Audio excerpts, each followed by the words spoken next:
Assalamualaikum warahmatullahi wabarakatuh. Selamat pagi anak-anak. Nah, sebelum kita mulai pembelajaran, ada baiknya kita berdoa menurut agama dan kepercayaan masing-masing. Berdoa mulai. Berdoa selesai. Kita hadir semua kan? Nah, sebelum kita mulai pembelajaran, saya akan menyampaikan tujuan pembelajaran hari ini. Adapun tujuan pembelajaran hari ini yaitu menganalisis struktur tubuh virus dan replikasi virus. Minggu lalu kita telah belajar mengenai definisi dan ciri-ciri. Jadi hari ini kita langsung saja untuk membahas struktur tubuh dan replikasi virus. Nah, struktur tubuh virus itu memiliki 3 bagian utama. Yang pertama ada bagian kepala, leher, dan bagian ekor. Pada tiap-tiap bagian memiliki bagian lagi. Yang pertama ada kapsid. Kapsid ini merupakan lapisan pembungkus dari DNA ataupun RNA, di mana kapsid ini berbentuk helix atau batang, contohnya pada virus mozaik. Ada yang berbentuk polihedral, yaitu terdapat pada adenovirus, dan ada yang memiliki bentuk kapsid yang kompleks lainnya. Nah, bentuk kapsid yang kompleks lainnya itu terdapat pada bakteriofaga. Faga yang pertama kali dipelajari mencakup 7 faga yang berhasil menginfeksi bakteri Escherichia coli. Nah, di mana 7 faga ini diberi nama dengan tipe 1 atau dilambangkan dengan T1, tipe 2 atau T2, tipe 3 atau T3, dan seterusnya sesuai dengan urutan ditemukannya. Yang kedua yaitu ada yang disebut namanya kapsomer. Kapsomer ini merupakan subunit protein dengan memiliki jumlah jenis protein yang biasanya sedikit. Nah, kapsomer ini akan bergabung sehingga terbentuknya kapsid. Contohnya seperti pada virus mozaik tembakau, di mana memiliki kapsid helix atau batang yang kaku dan tersusun 1000 kapsomer, namun terdiri dari 1 protein saja. Yang ketiga yaitu ada yang disebut dengan struktur tambahan virus. Nah, struktur tambahan dari virus ini terdiri dari selubung virus yang berfungsi sebagai menyelubungi kapsid dan menginfeksi sel inangnya. Nah, selubung ini terbentuk dari fosfolipid dan sel inang serta protein dan glikoprotein dari virus itu sendiri. Tetapi struktur tambahan ini tidak semuanya terdapat pada virus. Ada yang memilikinya, diantaranya seperti virus influenza. Anak-anak, ada yang tahu tidak bagaimana replikasi virus itu? Ya, bagaimana? 2 tahap. Iya benar. Absorpsi? Iya. Nah, benar. Jadi replikasi virus itu terjadi menjadi 2 siklus, yaitu yang pertama siklus litik dan siklus lisogenik. Nah, untuk lebih jelasnya lagi, perhatikan gambar tersebut. Baik anak-anak, silahkan duduk di kelompok masing-masing. Setelah itu, carilah informasi mengenai siklus litik dan siklus lisogenik ini bagaimana. Nah, setelah dapat informasi, silakan anak-anak menganalisis informasi tersebut. Setelah itu, siap-siap untuk presentasi di depan kelas. Nah, silakan kepada kelompok 1 untuk presentasi di depan kelas. Selanjutnya nanti disusul untuk kelompok 2, 3, dan seterusnya. Baik, silakan. Jadi anak-anak, kesimpulannya itu pada replikasi virus ini terbagi menjadi 2 siklus. Yang pertama, siklus litik, dan yang kedua yaitu siklus lisogenik.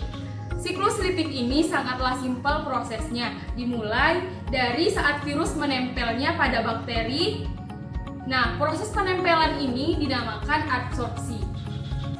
Nah, setelah menempel, virus akan mengeluarkan genom atau DNA-nya ke sitoplasma bakteri. Nah, proses ketika keluarnya genom ke dalam sel bakteri ini dinamakan injeksi atau penetrasi.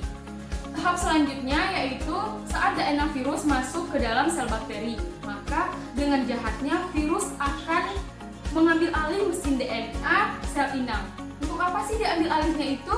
Jadi untuk membentuk bagian-bagian tubuh virus yang baru yang terdiri dari kepala yang mengandung genom, ekor, dan serabut ekor. Nah, proses ketika membentuk bagian tubuh yang baru ini dinamakan dengan sintesis.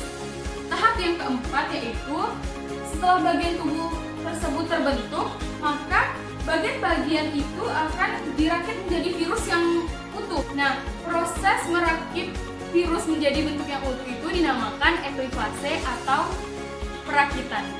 setelah perakitan selesai, maka virus-virus yang terbentuk itu jumlahnya ada sekitar 100 sampai 2000 virus yang akan keluar dari sel inangnya. Nah, bagaimana cara mereka bisa keluar?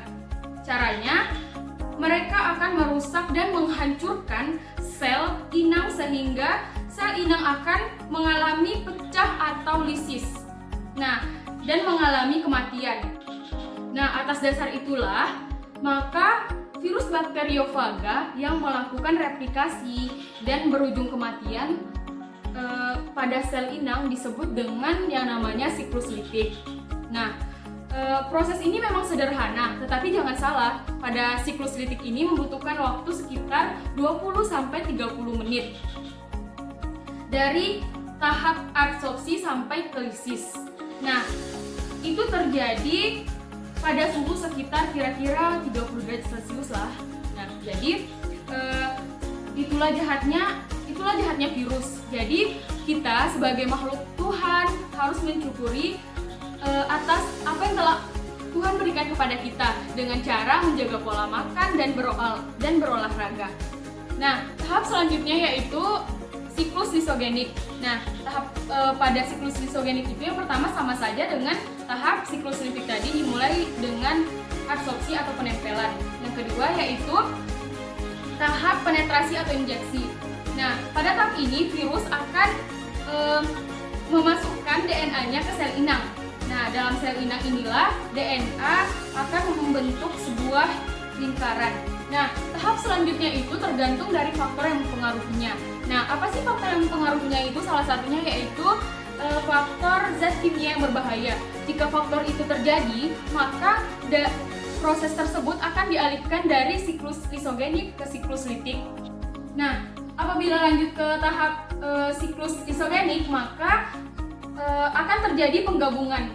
Nah, apa yang bergabung di sana? Yang bergabung itu adalah DNA virus dan bakteri sehingga akan membentuk sebuah profaga. Nah, tahap yang terakhir yaitu pembelahan sel.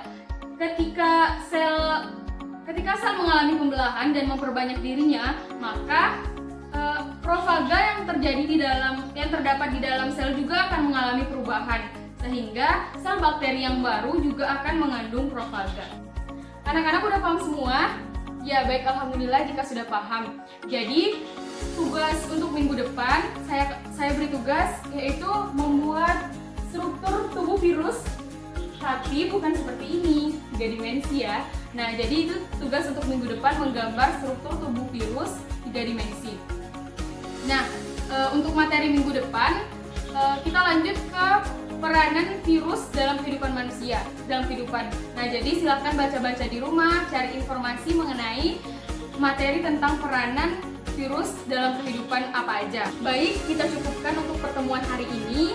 Saya akhiri, wassalamualaikum warahmatullahi wabarakatuh.